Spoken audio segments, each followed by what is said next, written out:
tentativa para evitar o drama, a tentar conciliar, a tentar explicar que os partidos dividem e a nação reúne, era preciso os portugueses dizerem, ninguém lhe deu ouvidos e a tragédia aconteceu.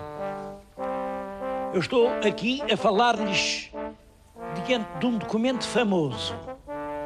São cópias exatas e fiéis das tapeçarias de hoje existentes em Pastrana, daí que chamam tapeçarias de Pastrana. Mas elas são verdadeiramente as tapeçarias de Arzila, que revelam o ambiente épico do norte da África quando lá esteve o segundo Duque de Bragança. Aliás, o segundo Duque aparece aqui, junto do rei Dom Afonso V, de quem era primo direito, porque ele tomou parte na conquista de Arzila.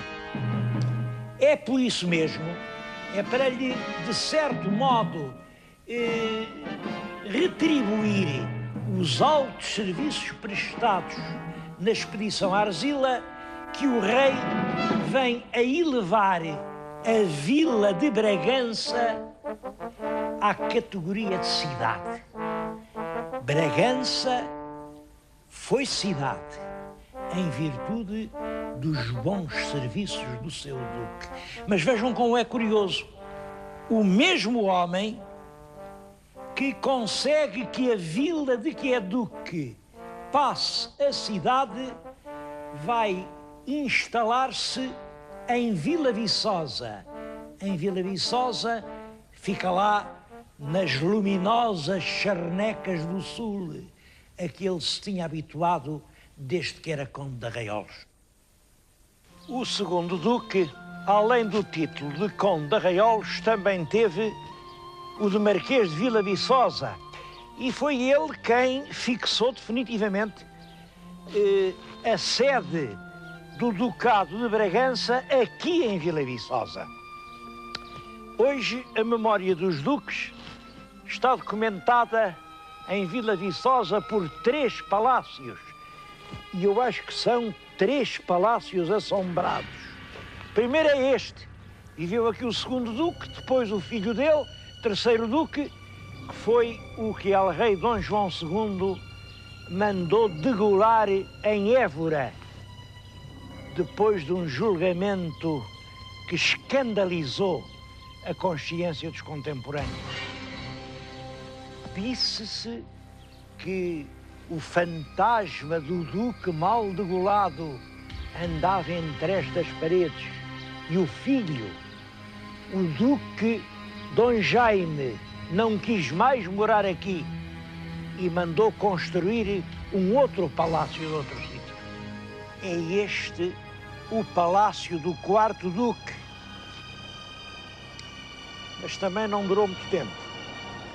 Dom Jaime tinha sido desde pequenino criado no exílio entre terrores e rancores e ficou sempre afetado por um profundo desequilíbrio emocional.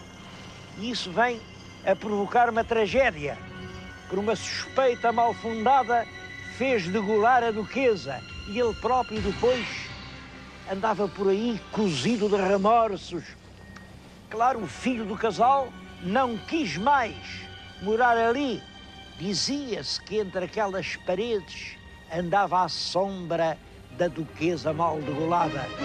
E o quinto duque, Dom Teodósio, manda agora fazer um palácio novo.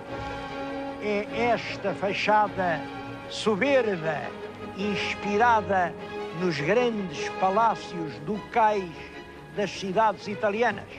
E é realmente a este monumento que nós hoje chamamos o Palácio Real de Vila Viçosa.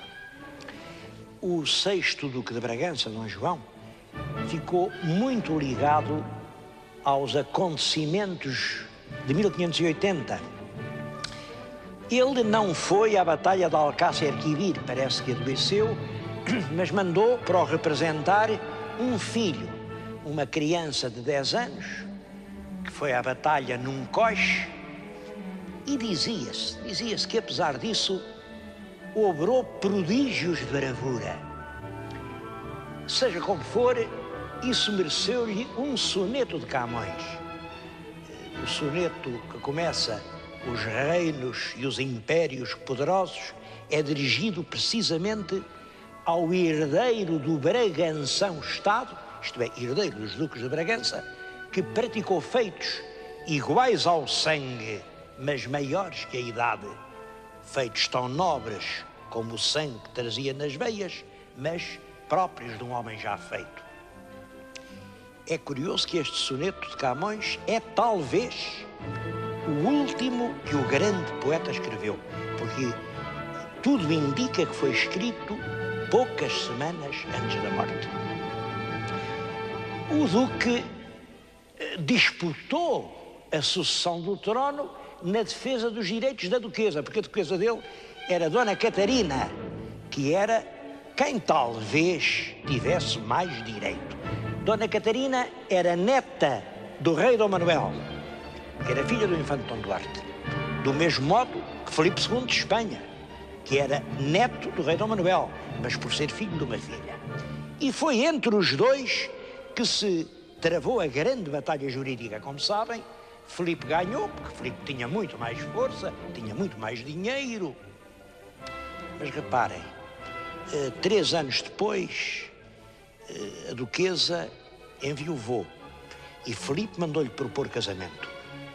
A resposta da duquesa de Bragança foi esta: eu não troco os direitos do meu filho à coroa real de Portugal pelo próprio orgulho que eu sentiria se cingisse a coroa das Espanhas.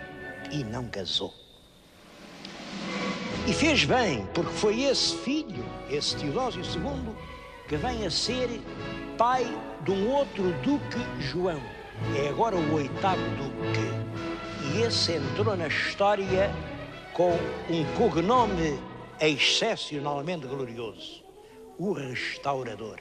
O que estão a ver é justamente uma alegoria do século passado sobre a aclamação do Duque de Bragança como rei de Portugal. Foi ele quem chefiou o movimento que no 1º de dezembro de 1640 repôs no trono de Portugal uma dinastia de príncipes portugueses, a dinastia de Bragança. Depois da restauração, o título de Duque de Bragança passou a designar o filho primogênito dos monarcas reinantes. É claro que esses filhos primogênitos, príncipes e herdeiros, geralmente subiram ao trono e, por isso, de certo modo, a lista dos duques de Bragança, da restauração para cá, é quase coincidente com a lista dos reis de Portugal. Quase, porque houve vários duques que não chegaram a ser reis. Por exemplo, logo o restaurador, logo Dom João IV, o filho mais velho, Dom Teodósio, que lhe devia suceder, morreu aos 19 anos. Foi duque e não foi rei. A Dona Maria I tinha um filho, parece que era um rapaz de grande talento, Dom José, também morreu durante a vida da mãe. Também não foi, portanto, duque. Foi duque e não foi rei. E também houve reis que não foram duques. O Dom Pedro II reinou a seguir ao Dom Afonso VI e nunca foi duque, porque nunca esteve na situação de príncipe herdeiro da coroa. Bem, o último duque de Bragança, na linha do rei Dom Pedro IV, foi o 21º duque. Está junto de nós, é o príncipe real Dom Luís Filipe. O que veem é um belo retrato de Malhoa, e um retrato que tem uma coisa curiosa. O grande pintor estava a desenhá-lo exatamente na altura em que o mataram. Do natural fez a cabeça. Reparem como a cabeça é vigorosa, realista, um jovem voluntarioso, ainda muito novo. Ele, o 21º Duque, morreu um mês antes de fazer o seu 21º ano. Morreu aos 20 anos, assassinado no Terreiro do Paço. Quando mataram o príncipe, Malhoa tinha já pintado a cabeça e, para acabar o retrato, vestiu o uniforme do Duque a uma outra figura, e acho que, de certo modo, há no quadro algo que insinua isso. Há alguma perda de harmonia entre a belíssima cabeça e o resto da composição. Depois de morrer este 21º Duque, o título defere-se para a linha que vem do lado de Dom Miguel, para o filho de Dom Miguel, que estava no exílio, Dom Miguel II, dele para o filho, que foi Dom Duarte Nuno, e dele para o filho, que é Dom Duarte Pio. O atual Duque é naturalmente o único que eu lhes posso apresentar vivo, sem ser assim num retrato. E é isso que vou fazer na segunda parte deste programa. Sr. Dom Duarte, agradeço-lhe muito a honra que me dá de poder vir a este programa, porque eu falei aos nossos telespectadores de todos os duques de Bragança que já foram e, portanto, acho que realmente faltava se não falasse do Duque que é, do Duque vivo. E a primeira pergunta seria exatamente esta. O senhor Dom Duarte é já o 23º ou 24º Duque de Bragança. Dos seus antepassados duques, qual é aquele pela qual tem alguma preferência? Dentre todos há sempre um. Tem algum que tenha particular simpatia? Há vários, mas o Dom João IV, evidentemente, foi o que teve uma influência mais importante na história portuguesa. Tanto pelo ato, enfim, de ter assumido a libertação de Portugal em relação à Espanha, mas também depois pela influência internacional e Dona Catarina de Bragança, que foi sua filha. Portanto, o senhor Dom Duarte prefere o Duque a quem chamaram libertador, porque realmente restaurou a independência de Portugal. Isto é curioso. O senhor Dom Duarte é também descendente de uma senhora a quem chamaram a libertadora. A Princesa Isabel do Brasil já me proporcionou várias experiências muito interessantes. Uma vez ia numa estrada, cometi uma infração ao código, estava perdido, veio um polícia preto, ao ver o meu documento e o meu nome, me pergunta: o senhor é da família da Princesa Isabel? Eu disse: sou bisneto da Princesa Isabel. Eu nunca fiz nada para agradecer o que ela fez por mim. Então mete-se na moto e vai à minha frente mostrar-me o caminho. Isso é uma história comovente, um guarda de etnia africana que ainda sabe que se deve à Princesa Isabel a libertação dos escravos no Brasil. Sr. Dom Duarte, eu julgo que a Princesa Isabel, que é a figura mais popular da história brasileira, Princesa Isabel, ouve-se por toda a parte, vem da linha do rei Dom Pedro IV, ao passo que o senhor Dom Duarte vem da linha do rei Dom Miguel I. Ora, Dom Pedro e Dom Duarte andaram desavindos. Pergunto, como é que, vindo o senhor Dom Duarte da linha de Dom Miguel, é descendente de uma senhora que vem da linha de Dom Pedro?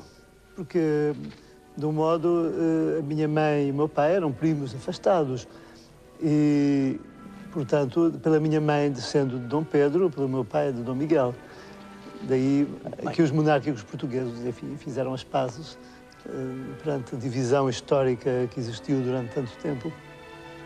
Muito bem, é que realmente durante muito tempo os monárquicos eram de uma das linhas ou liberais ou absolutistas. Hoje isso acabou, porque só há um representante, que é o Sr. Dom Duarte. A propósito, creio que uma coisa que se deve dizer é que há muita gente que julga que a República acabou os títulos. Isso não é verdade. A República mandou ressalvar os direitos adquiridos. Portanto, o senhor Duque de Bragança, esse direito é Duque para todo sempre, e os seus descendentes de Luão. Portanto, isso mesmo no regime da República, assim é. Sr. Dom Duarte, agora o meu programa mostrei, estive ontem em Vila Viçosa, mostrei a Casa de Bragança. Que pensa o Sr. Dom Duarte da Casa de Bragança? Bom, da fundação da Casa de Bragança, que é hoje a proprietária dos nossos bens de família, do morgadio da Casa de Bragança, é, de algum modo, uma versão contemporânea dos antigos morgadios e tem tido uma missão histórica e cultural muito importante para Portugal e para o Alentejo em particular. E creio que tem feito um bom trabalho e eu, sempre que posso, gosto de colaborar com eles nesta missão. Bom, isso é muito curioso o que o Sr. Dom Duarte nos diz, porque os bens que a Fundação da Casa de Bragança administra são o Ducado de Bragança. O Sr. Dom Duarte foi expoliado desses bens, não é verdade? Esse é o património dos Duques de Bragança. E é impressionante que, apesar disso, o Sr. Dom Duarte só tenha elogios, aliás, merecidos, porque a Fundação da Casa de Bragança tem feito uma notável obra cultural. Sr. Dom Duarte, sobre os problemas da Casa de Bragança, eu estive agora, percorri o país, verifiquei que as pessoas não sabem quase nada de como começou, quantos duques houve, não sabem. O Sr. Duarte pensa do estado de conhecimentos históricos, enfim, da nossa gente, qual é a sua... Bom, eu desde criança que achei que a história era ensinada de uma maneira muito pesada, muitas vezes pouco séria, muito politizada, sobretudo em certas alturas, mas basicamente muito chata. Daí que realmente programas como estes que têm feito são utilíssimos para despertar o interesse. Se nós não conhecermos a nossa história e a dos outros povos, não podemos perceber o que acontece hoje. Há povos hoje que estão em guerra, como a Iugoslávia, por causa de razões históricas. O nosso passado explica o presente e permite-nos construir um futuro, evitando repetir erros históricos e, ao mesmo tempo, um futuro, portanto, melhor. Não é? Falámos dos duques e entre as duquesas de Bragança, quais são aquelas que merecem mais a simpatia de Sr. Dom Duarte? Bom, em primeiro lugar, a minha mãe. Com certeza. A rainha Dona Amélia é uma figura tão simpática e muito interessante pelo seu papel desempenhado durante o seu reinado, como rainha num tempo de uma democracia muito liberal, onde era muito difícil a posição da rainha. E claro, a futura Duquesa de Bragança, obviamente, será a minha preferida. Certamente. E devo dizer que à Casa de Bragança não faltam grandes mulheres, como sabe. As duquesas, até de certo modo, são vultos mais vigorosos do que os próprios duques, sem dúvida. Sr. Dom Duarte, além de Duque de Bragança, tem outros títulos. Bom, quando o meu pai era vivo, usava o título de Príncipe da Beira. O último Príncipe da Beira anterior foi o Príncipe Dom Luís Filipe, assassinado em 1908. E, curiosamente, a Câmara Municipal da Beira, em Moçambique, descobriu recentemente que devia o seu nome ao Príncipe da Beira, que visitou Moçambique em 1906 ou 1907. E pediu-me um retrato do príncipe, de modo que agora o Presidente da Câmara tem lá no seu gabinete um grande retrato do príncipe Dom Luís Filipe. Curioso, em Moçambique, isso é Moçambique. Em Moçambique, exatamente. Também outros títulos, era o Conde de Orém, que era o mais antigo, considerado o mais antigo título da família. Havia Duque de Guimarães, Duque de Beja, Duque de Coimbra, neste momento, e Duque de Viseu. Neste momento, o Duque de Coimbra é o meu irmão Henrique, o Duque de Viseu é o meu irmão Miguel, que vive em Santar, perto de Viseu, e há bastantes outros. O primeiro Duque de Bragança, o primeiro título que teve, foi exatamente Conde de Neiva. Infelizmente vai-se a Neiva e não há vestígios dos mínimos já do que foi o castelo dos Condes de Neiva. Sr. Duarte, vou fazer-lhe uma pergunta. Concorda com a atribuição, assim, de títulos pelo rei? Tu agora és Conde de Barcelos. Bom, o que é que pensa? Realmente, esse é um dos grandes fantasmas que muita gente tem ainda hoje. Os títulos eram atribuídos em Portugal, como hoje são as condecorações. Só que, em alguns casos, antigamente, passavam para os filhos. Noutros, não. No século XIX, praticamente, passaram a ser só de uma vida. Na verdade, em Portugal, os titulares nunca tiveram privilégios especiais importantes. Os privilégios eram puramente honoríficos também. E, portanto, não tinham... De facto, não há motivo para se ficar preocupado com eles, historicamente falando. No entanto, há outros países, como há monarquias hoje que não têm títulos nenhuns, e há repúblicas onde ainda existem títulos. Um dos primeiros títulos dos duques de Bragança, isto parece-me que é uma disposição do cardeal rei, do cardeal Dom Henrique, era o direito a serem tratados por Vossa Excelência. Era a única pessoa em Portugal que merecia o tratamento de Excelência. Eram os duques de Bragança. É claro, os tratamentos aqui em Portugal, como se sabe hoje, enfim, qualquer pessoa é Excelência. E o senhor Dom Duarte, eu estive a estudar a forma como devia tratar. E vi que há duas formas viáveis e a escolha é ao senhor Dom Duarte que pertence, porque é ou Sua Alteza Real, e isso indica que é um príncipe de sangue que se propõe a herdar o trono português, ou Sua Alteza Sereníssima, o que significa que é um príncipe de sangue, mas que não propõe herdar coisa nenhuma. Qual é Alteza Real ou Alteza Sereníssima o título que o senhor Dom Duarte prefere? Não, sempre foi Alteza Real. Sempre, porque exatamente. Porque, de facto, como representante de todos os reis que reinaram em Portugal, se um dia o povo português assim o decidir e achar que é útil e tiver a ocasião de se exprimir, falta isso ainda, eu tenho que estar à disposição do país para assumir o cargo que for necessário assumir. E é isso que quer dizer a palavra real, exatamente. Exato. É isso que significa. Quer dizer, o Sr. Dom Duarte faz depender a restauração da monarquia de um ato de vontade do povo português. E como é que havia de ser esse ato de vontade? Como é que o povo devia...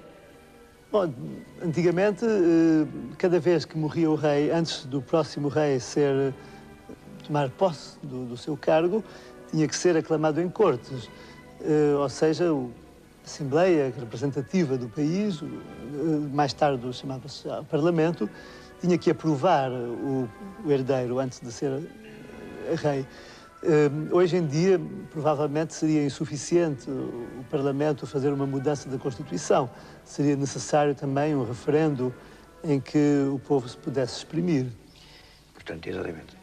Nós faz depender de um referendo, portanto, faz depender de uma atitude profundamente democrática, uma restauração da monarquia em Portugal. Acha que era essa a posição do seu bisavô, Dom Miguel I, fazer depender de uma aprovação democrática? Foi, em certa medida, foi porque quando ele voltou a Portugal, depois de uma estadia bastante longa de estudo, enfim, no estrangeiro, ele foi aclamado pelas multidões em Lisboa e os seus adeptos queriam imediatamente considerar como rei, visto que o irmão Dom Pedro que era o mais velho e seria o legítimo rei de Portugal, mas tinha proclamado a independência do Brasil e tinha se tornado brasileiro. E Dom Miguel recusou e exigiu que se reunissem as Cortes Gerais para tomarem uma decisão. E aconteceu, as câmaras municipais mandaram os seus delegados às Cortes e votaram a aclamação de Dom Miguel como rei de Portugal. Eu realmente penso que se em 1830, em vez de uma guerra, se tem feito uma eleição, não há dúvida que Dom Miguel tinha muito mais votos que o irmão. não há dúvida. Mas também não há dúvida que os espíritos mais europeus, mais progressistas, estavam do lado de Dom Pedro. Quer dizer, aí os melhores eram menos, os maiores, os que eram mais, não seriam os melhores. Não sei o que é que o Sr. Dom Duarte pensa. Eu penso que realmente a elite estava com o Dom Pedro. Isso é verdade. A elite é quase sempre progressista e modernista, e o povo é quase sempre conservador e não gosta muito das mudanças violentas. De facto, a ala liberal tinha razão em muitos aspectos. O regime português já estava francamente antiquado, mas a mudança progressiva, a mudança por reforma teria sido melhor. E criou-se o mau hábito em Portugal dos regimes se segurarem muito no seu lugar e depois haver umas mudanças pela força. E este mau hábito reproduziu-se em várias alturas, e até ao 25 de Abril. Não é? De facto, e cada vez que acontece uma revolução dessas, há um enorme estrago, há muitas vítimas, há muito sofrimento que se poderiam evitar. O Sr. Dom Duarte pensa, portanto, que a guerra tinha sido desnecessária. Sim, completamente. Claro que não se pode compreender essa época assim, de uma maneira pela história oficial. Há todas as conspirações nacionais, internacionais. Era uma época de profunda mudança em toda a Europa. Os ingleses, os franceses, toda essa gente intervinha em Portugal e só estudando a esse nível a história, como o Sr. Professor sabe muito melhor que eu, é que se poderíamos, de facto, perceber o que aconteceu na época. E já que estamos a falar de história, gostava que me levasse junto de um documento muito curioso.